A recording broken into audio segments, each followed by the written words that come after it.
Est-ce que vous vous sentez gêné en présence d'autres personnes? Est-ce que vous avez l'impression que vous avez une sorte d'anxiété sociale qui vous oppresse? Est-ce que vous avez tendance à ressasser les conversations et surtout repenser à ce que vous avez dit, à vos réponses? Si c'est le cas, vous avez cliqué sur la bonne vidéo parce qu'aujourd'hui, je vais vous partager comment j'ai réussi à surmonter ma timidité, comment aujourd'hui j'arrive à gérer mon anxiété sociale et comment vous aussi, vous pouvez briller dans n'importe quelle conversation.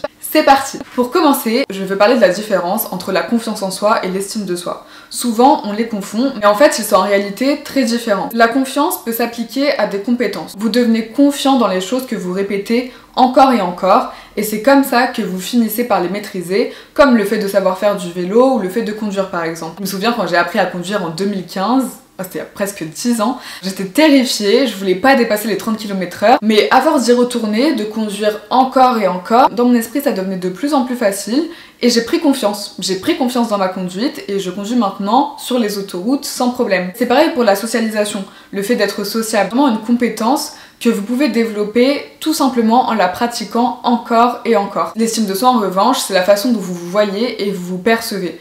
C'est la façon dont vous vous traitez quand vous êtes seul. C'était ça. C'est ça qui expliquait mon problème social. Dans les situations sociales, en fait, j'avais aucun souci à parler aux gens quand je savais ce que j'allais dire, quand je savais que j'allais dire des choses intéressantes parce que j'avais confiance en ce que je disais.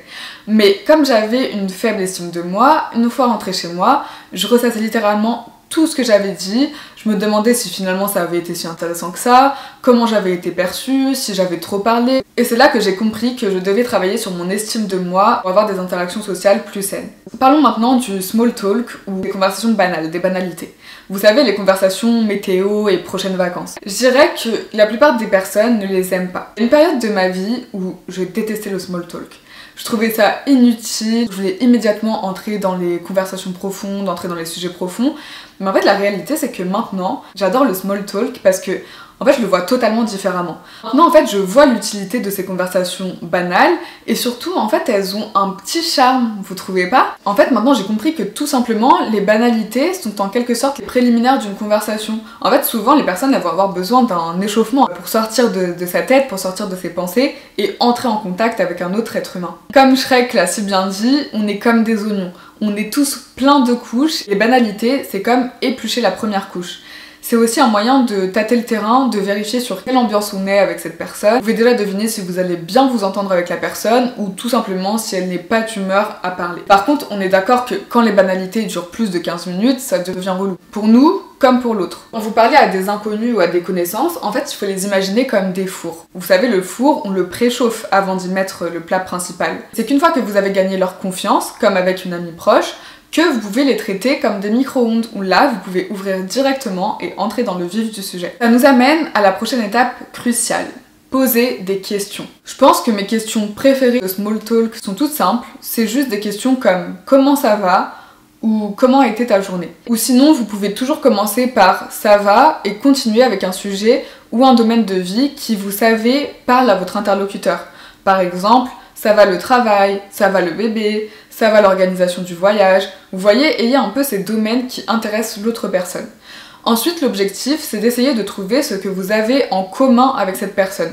Une question small talk qui fonctionne très bien pour moi, c'est dans quelle ville ou quel quartier habites-tu? Parce que si vous y êtes déjà allé, vous aurez des choses à raconter. Même dans le cas contraire, l'autre personne pourra forcément vous raconter des anecdotes sur la ville en question, depuis combien de temps elle y habite, comment elle trouve la ville, etc. En fait, c'est une bonne façon de connecter avec quelqu'un et de l'écouter.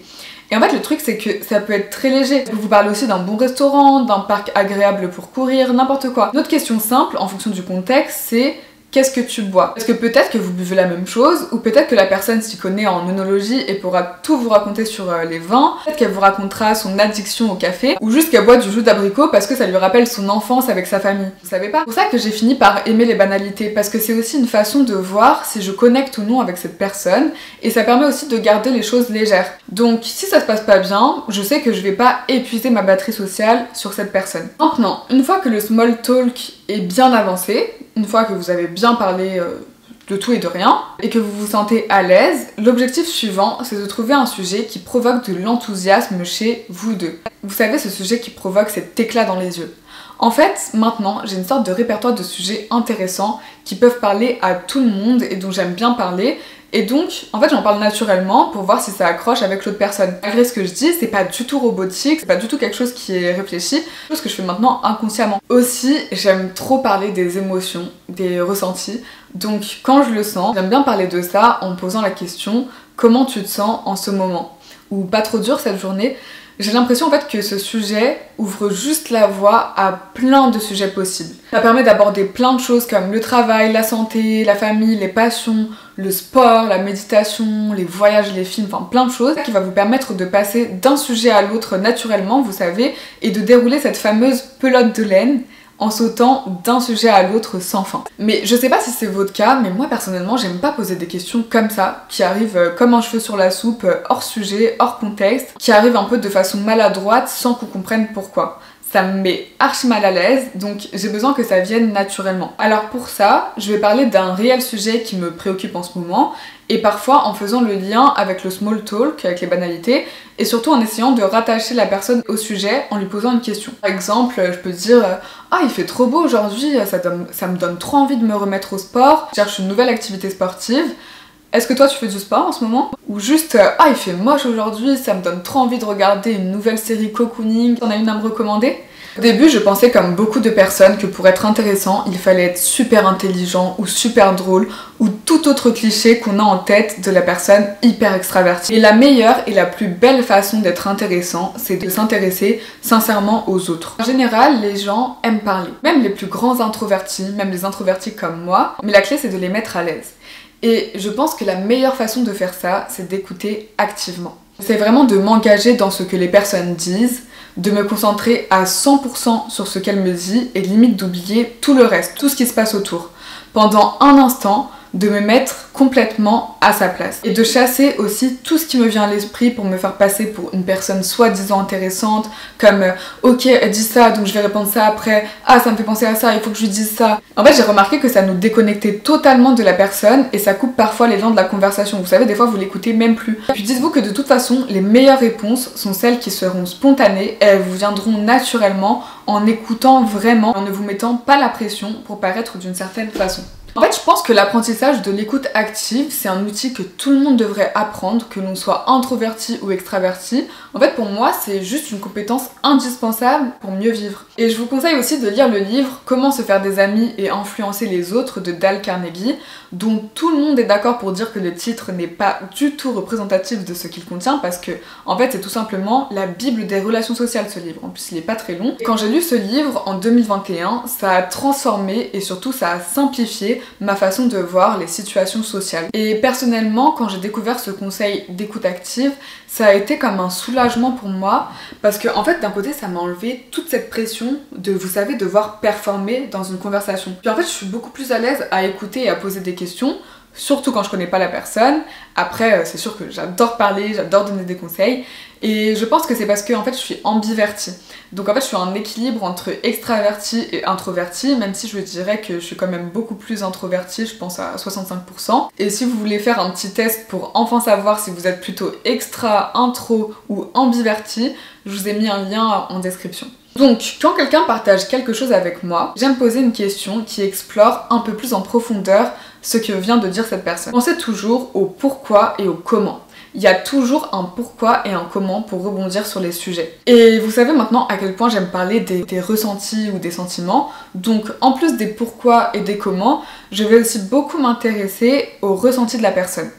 Et même si ça peut paraître comme quelque chose de super basique finalement, en fait, peu de personnes le font. Ça va montrer à l'autre personne que vous êtes vraiment intéressé et curieux de sa vie, curieux de savoir comment elle se sent, et elle va se sentir vraiment écoutée. Et vous savez, c'est ça que les personnes veulent, se sentir écoutées. Finalement, ce sera ça le plus important et moins votre réponse en tant que telle. Un conseil de pro, justement, c'est de poser des questions sur des sujets qui vous intéressent vraiment. Parce que c'est là que votre curiosité va être authentique, vous allez dégager une belle énergie qui va devenir contagieuse et les questions vont venir tout naturellement. C'est là que tout le travail d'introspection et de développement personnel entre en jeu, parce que si vous vous étudiez, vous savez très bien quel sujet vous intéresse et vous avez spontanément cette liste de sujets en tête avec lesquels vous vous sentez à l'aise. En ce qui me concerne, j'aime parler de tout, mais j'adore surtout parler de santé, de relations amoureuses ou amicales, de psychologie humaine, de nourriture, de restaurants, de voyages. Par contre, c'est sûr que vous ne verrez jamais lancer de sujets politiques ou scientifiques,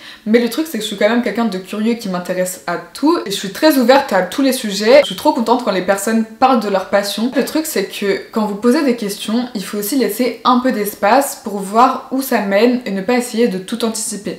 Et imaginons que vous êtes à court d'idées et qu'aucune question ne vous vient en tête. Le truc que je fais, en quelque sorte aussi pour gagner du temps, c'est de résumer ce que la personne a dit en une phrase ou de reformuler ce que la personne a dit. Donc, par exemple, quelqu'un me parle des problèmes qu'il rencontre en ce moment. À ce moment-là, je peux répondre quelque chose comme ah ouais, ça semble être une période pas facile pour toi en ce moment. Et en général, la personne va rebondir, et sinon, si elle ne le fait pas, vous pouvez parler de vous à ce moment-là. Parce qu'on n'oublie pas que c'est une conversation et qu'elle a double sens. Donc vous pouvez aussi faire part de votre ressenti sur votre vie à ce moment-là. Le cauchemar de tout introverti, c'est les blancs. C'est les silences gênants. Et je sais pas si vous l'avez remarqué, ces moments sont toujours plus longs dans notre tête qu'ils sont en réalité. Avant, je paniquais à la moindre seconde de silence. Maintenant, je reste sereine quand il y a un petit temps mort dans la conversation. Parfois, c'est juste un signe qu'il faut changer de sujet. Un moyen rapide de briser le silence, c'est de parler de quelque chose qui se trouve en face de vous, parce que c'est quelque chose que vous avez en commun. Ça peut être aussi simple que « Oh, le lieu est trop mignon, la déco est très bien choisie ». Bon, c'est pas le meilleur des exemples, mais vous avez compris le concept. Mais maintenant, imaginons que c'est un jour très difficile, où vous vous sentez renfermé sur vous-même et que vous avez vraiment du mal à parler et à aller vers l'extérieur. Je pense que dans ce cas de figure, le mieux c'est d'être sincère et de dire ce que vous ressentez. Pas de dire d'emblée j'ai pas envie de parler, mais plutôt de partager vos sentiments. Par exemple dire j'ai un coup de barre, ou je me sens un peu molle, un peu raplapla. Et puis qui sait, peut-être que la personne ressent la même chose que vous, et ça vous rendra beaucoup plus à l'aise, et beaucoup plus à l'aise d'autres personnes de parler. Et même, imaginons que c'est un date, que vous voyez la personne pour la première fois. Si vous êtes hyper gêné, dites-le tout simplement. Dites j'ai pas l'habitude de faire de date, je suis un peu stressée. Et déjà ça va vous aider parce que vous allez apparaître comme quelqu'un de transparent, vous allez être plus aligné avec vous-même. Et aussi ça va vraiment aider à décoincer la conversation parce que vous allez montrer justement votre vulnérabilité. Donc voilà, en fait je pense que partager ce que vous ressentez, c'est l'un des meilleurs conseils que je peux vous donner pour toute conversation. Et ça m'amène à un autre conseil. Les études ont montré que personne ne se souviendra de ce que vous avez dit précisément, mais tout le monde se souviendra de ce qu'ils ont ressenti en votre contact. Donc, pas de pression sur le contenu, sur l'ampleur de la conversation, sur chacun des mots choisis. Dites-vous que ce n'est pas ça qu'on retiendra au final. Tout le monde se fiche que vous ayez bégayé ou qu'il y ait eu un petit blanc ou que vous ayez posé une question bête. La seule chose dont les personnes se souviendront, c'est l'énergie, l'ambiance et le ton de la conversation au global.